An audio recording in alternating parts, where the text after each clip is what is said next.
I skipped. I'm We're sorry? rolling, go ahead. Okay, go ahead. Yeah, I know there's a lot of coverage here. I did get married again in '54. First time I got married, and that lasted. She stuck with me all the time I was drinking, and then after I quit drinking, she left me a year later. Well, not a year later. She stuck with me until 64. 64. 65. I bought a house in 64. Let's see. And where'd you buy the house? Well, the first house I bought was year after I quit drinking. A little place called Martin Lake, which was about 40 miles north of St. Paul, and it was just a little cabin. It was cheap as $5,800, and I needed the guy. I took a guy that his dad lived up in Martin Lake, so I took him up there, and his dad was telling me about buying this house. There's one for sale. And they wanted $5,800. Well, I didn't have 58 cents. Not saved up, not much.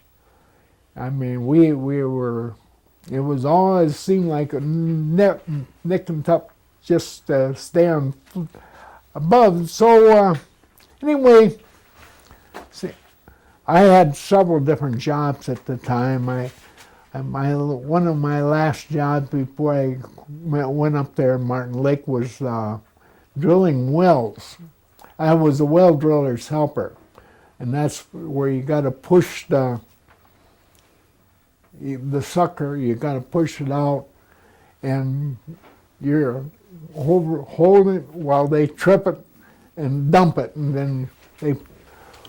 And I was just the helper, and so I was making the $1.35 union scale if you worked the shop. If they didn't have any wells, you worked the shop for $1.35. If you got a well, it was $1.50. So anyway, this guy says, "You want to buy this house?" She wanted $5,800, and I don't have nothing. You know, I don't have nothing saved up. So I did talk to my mother. And she was in Madison at the time. And I says, this gal wanted $1,000 down. So I asked my mother for $1,000. And I never was a boy that I'd ever ask for money. But this was the first time, of course, being I was sober for a year, my mother gave me $1,000. And I put the $1,000 down. We took the house. But I was drilling wells all over the state of Minnesota. And I was learning Minnesota real well, and I was also learning every 5 feet on drilling well, you got to take a sample of the earth, and then they sent it to the U of M, University of Minnesota. So I was learning Minnesota across on top of the ground and also below the ground. So anyway, I worked 18 months for them. And then I found out they had what they called an apprenticeship. And so I asked the boss, I said, how about becoming an apprentice? Well, he says, helpers work, I like to see the helpers work 4 years before they become an apprentice. The driller allowed me to do some of the drilling. We had tabletop churn type things where you hold it as they're drilling. your eyes are in your fingertips. You feel just exactly what that thing is doing down there. And there's 7 tons of steel sitting on that thing, and every 72 hours you gotta re-lead the sockets, so otherwise you break the tool. We've done that already, and that's usually takes up 2 days' work, getting and fishing it back out and re-leading. Otherwise you're re-led 72 hours. And I got to know it pretty well, and then about becoming apprentice, the guy says, well, I'd like to see you be here 4 years before. But then after going one winter, as the old saying goes, colder than the wilderness we're in, I found out how cold that was. And after one winter, I don't want to do this. So I had a chance. I met a guy in AA that used to work for UNIVAC. And I said, I'd like to have a nice job like that. He said, you wouldn't like that job. And I said, it's a lot better, warmer than out there drilling wells. So he called up his old boss. He says, I got a good man out here for you. He says, send him down Tuesday. So Tuesday come, I went down, I'm waiting, sitting there waiting for him to call me in his office. Finally comes out. I'm sitting there. He says, you the man Thompson sent down? I said, yeah. I go in his office. He calls up the employment people. He says, I'm sending down, what's your name? I said, Mariom Doxtater. He says, I'm sending down Mariom Doxtater. Hire him. Just like that, I had the job. And I worked there about 4.5 years, I believe it was. And, 4.5, 5, right in there. And my wife left me. She stuck with me until I quit drinking, and then she left, and after that, I quit. I got so I couldn't, everything was going to heck for me. I did have, she walked away from the house. My attorney says, that's your house now, keep it. And she went back to Madison. But I took jobs like driving cab, and I stuck with cab driving. I worked for Swift and Company in Chicago, in St. Paul, South St. Paul. That's packing house country. I worked Swift and Company, and I worked for Armours down there. They had the big 4 up there. And so I knew the packing houses. And then I drove cab. And I've done all kinds of jobs. I went later on as time went on. The Alaskan highway was going, and I wanted to get a better job. And finally somebody says, why don't you try welding? And sure enough, I went into welding school. They had welding class. They had 2 schools. You could either go to Winona or Minneapolis. And of course, Minneapolis is closer to Winona. It's closer than Winona, so I took Minneapolis. And I went over there and got into a welding class, and the class I got into, they were all Indian, every one of them. Some Dakota people, some Ojibways, and I think I was the only Oneidas, and there was a few other ones I didn't get acquainted with. But anyway, we were all Indian, and the instructor was Indian. And he worked on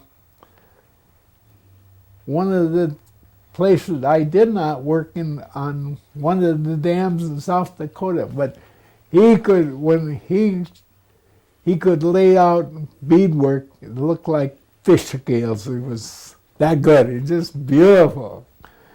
And so I learned to weld, and matter of fact, I'm certified in the state of Minnesota, and I am also certified in the state of Wisconsin.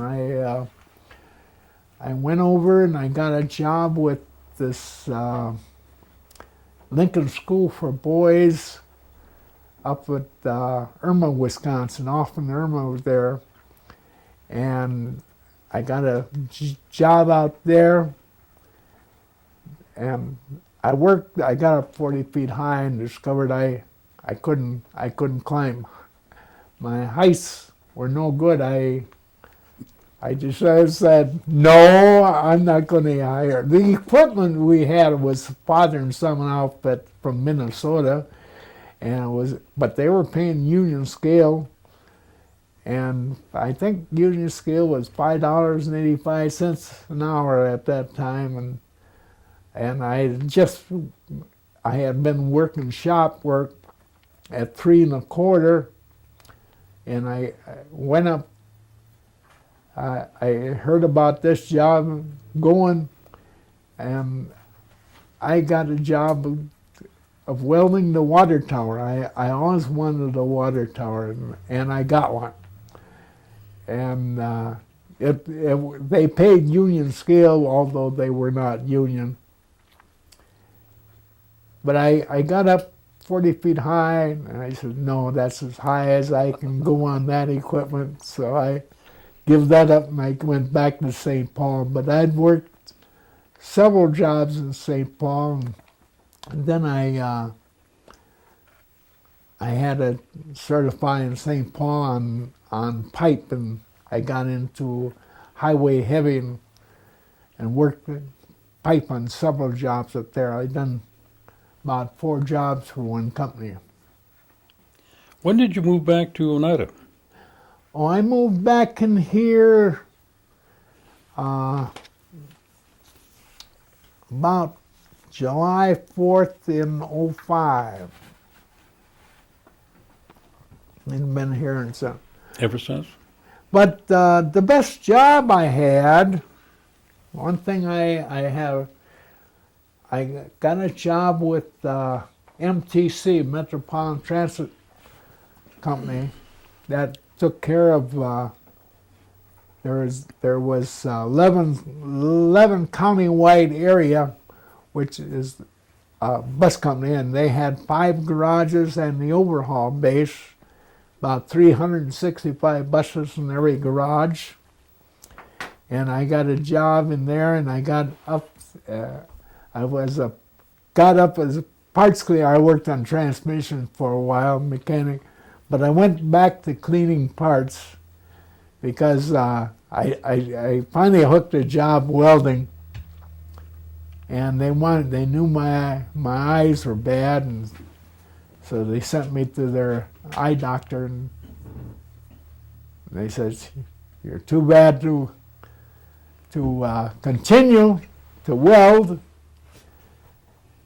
But he says, we'll allow you to go back to your old job of cleaning parts at welder's pay for 30 days. And then after 30 days, you go back to your parts cleaner's pay, which is called skill helper, which is only 35 cents less than the mechanic's pay. And so I had no complaints then. And I stayed there, and I retired off there. Mm. And I had several jobs. I didn't come in here until, as I say, in '05. I had called in '04. I'd finally sold my one house, my last house I owned, and I sold that. I lived in it 40 years, and I was getting the I believe it was called the drums, and on the end there they have that about the have elders being taken care of. And so I called them up, and they says, well, we got 65 on the waiting list. I says, let's make it 66. Years later, they called me, and I've been here ever And since. here you are. Yep. Do you use the services of the tribe at all? Huh? Do you use the services of the tribe? Oh, yeah, I use the Health center? the health center, and also they have a van that takes the elderly around. What about the casino? Do you get a chance to go over to a casino or bingo? I went to two times with one person on bingo. I prefer not to gamble. I see. Now, when with all the experience that you have, what kind of recommendations would you give the youth of today in terms of, what would you recommend for them? Well, it's like I donated some money to the Chief Skinador's children. I guess their father died, and I donated them some money, and I give them a wording of advice. I says, stay in school. That's all I told them, but I would say learn English, because that's where the money is the better English that you know, more money you're going to make, because that's as I say, I went in the Marine Corps as an Indian, but when I got discharged, they had down in white American, and I thought, after going through the boot camp in South Carolina, seeing how the blacks were being used on taking the train going around, seeing how the blacks are used, white, they used to have their toilets marked white or black, and water fountains same way. I didn't want that. I felt I might be used as prejudice. The little problem I had in high school where I couldn't sit with the white girl, I didn't want that. But I would say for the youth, stay in school and learn English good, because that's where the money is, really. Well, we want to thank you for sharing these stories with us. And like I say, what we'll do in the next 3 or 4 weeks, we'll have a copy made for you. We'll get that to you. And we hope you enjoyed the interview. Is there anything else that you wanted to add? That's it. Okay. I'm being used here just like family. Of course, I look at this way. Family, I felt like family 3 times in my life. Once was in the Marine Corps. Second time was in Alcoholics Anonymous. Third time was here. Third time was at Skylar's Bar, huh? No, no, With Harold. I never drank on the reservation. This is God's country to me. I knew how I drank, and I knew what would happen, and I did not want anybody else to see me laying flat on the ground someplace. Well, that's good. That's good. When it come up to, I used to even work behind the bar in Harold's when Harold was alive. Mm-hmm. He allowed me work behind there. Okay. Matter of fact, I was working one day, and two people, Pete Danford and somebody else. I don't know who the other person was. Pete says, when the house going to buy a drink? So I did, open them and give them what they were drinking. And Rosie, I think Harold was dead at the time. And Rosie come down. She was on the other end of the barn. She come down working her way down. She says, who bought this drink? And I says, I did. She says, anytime you want to buy a drink, you see me. And I left, I walked down from, that was the last time I worked bar.